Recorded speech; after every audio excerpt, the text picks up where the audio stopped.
Well, thank you so much, Chair, and I thank both of our witness and Mr. Ross. I want to thank you for your service. I'm going to come to you first. I want to make sure I'm saying your name right. Is it Miss Ta'a? It's Teye. Te'e. Te'e. Thank you. Ms. Te'e, I really appreciate your testimony today, and I think it's really important. And I think of the First Nations people who lost status because of their service. And I come from it from a very personal experience. My granny was in residential school in Lejac, and they married her off at 16 without any consent from her. And of course, you immediately lose your status. And so for my granny, what that meant was that when her father was dying, she couldn't go home without permission from the Indian agent. So I'm just wondering if you could talk a little bit about what the impact was when these veterans came home and they couldn't participate in their community in the same way if they gave up their status.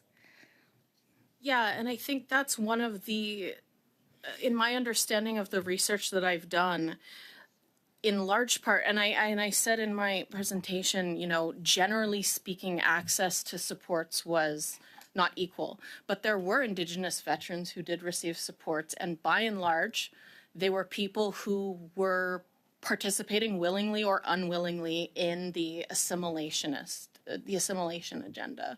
So there were people who were willing to potentially, as I believe it says in the initial report, veterans report that you have for this committee, willing to move to a specific community, willing to enfranchise and lose their status. And that can be a disconnect from culture, from community. And on the other hand, if veterans did not choose to give that up, to leave their communities, on the other hand, then they didn't receive supports. They were cut off. They had to rely on their Indian agent for information of how to access benefits and pensions, and that was often not forthcoming. And so I think that's a real issue, for sure. So my next question is, you were very clear about the area of your study, and I appreciate that. But I'm wondering, you talked a lot about the systemic discrimination and racism, and I'm just wondering if you have any thoughts on how that systemic discrimination and racism continues forward, and what the impacts it may have had on the current realities that veterans face. Thank you for that question. As a historian, I tend to think in the past. I don't think I have a question. I don't think I have an answer that could do your question justice. I'm sorry. Thank you. That's fair enough. I'm going to go to Mr. Ross. I really appreciated you sharing your story with us. And I guess the first thing, I just want to make sure that we're clear about what the LGBT purge was. So could you just, I know it's hard to sum it up really short, but I think it's really important that there be clarity for the report on what that is. Sure, yeah, I'll do the elevator pitch. So the LGBT purge between the mid-50s and up to until around 1996 was the systemic discrimination of queer people within the federal civil service, the military, and the RCMP. So it included investigations, it included interrogations, sometimes just harassment. Thousands of people were fired from their jobs, and most people like myself received an honorable discharge that said not advantageously employable due to homosexuality. So it was tied into the McCarthy era. Canada continued it on until it was ended by a court case in 1992 by Michelle Douglas. Thank you so much for that.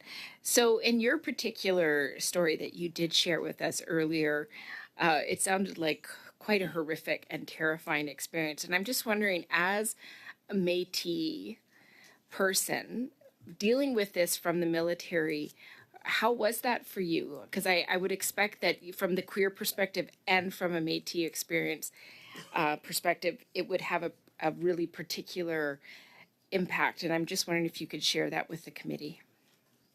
Yeah, and certainly from the time, it was more of the impact as a queer person. That was the focus of the investigation, and that was the challenge. As I moved along in my life, though, the further challenge is, as I look for support, is I'm a veteran, I'm gay, and I'm Métis. Try and find a service provider who has the proficiency to work with a queer Métis veteran. I can pick one lane. I can usually find somebody who's Métis. I can find somebody who works with veterans, or I can find somebody who works with queer people. It's rare that you can find two of those together, and almost impossible to find all three of those together. So you always have to kind of put two of your identities aside to get support for any one of your identities. So that's a real challenge right now. Providing cultural safety for service providers, though, is one way around that. So it doesn't always fall on the individual to have to explain to somebody what a Métis person is, what the health disparities for Métis people are, or what are the complications for somebody who's gay, or what are the services provided for somebody who's veteran if I go to a queer service provider. So those are the real challenges within those three distinct communities that are faced. Heard very clearly from you is that really having an opportunity to come together with other Indigenous veterans and having a clear perspective from the collective would be very helpful for services for VAC. I'm just wondering if you could talk about what you've heard from the work that you've been doing within the Indigenous veterans community and what you feel would be appropriate for VAC to start hearing about. Mr. Ross, you have only 30 seconds to answer the question. Sorry. Okay. Please. No worries. Certainly from the Indigenous community, from the Indigenous veterans community, there's been tremendous support. But it's kind of, we're just getting to meet each other. We're just getting to find each other through some of these opportunities that I've had in the past. Having more opportunities across organizations, I think is incredibly important. Those opportunities to have dialogue, to find out what the common problems are and where we can support each other. Thank you.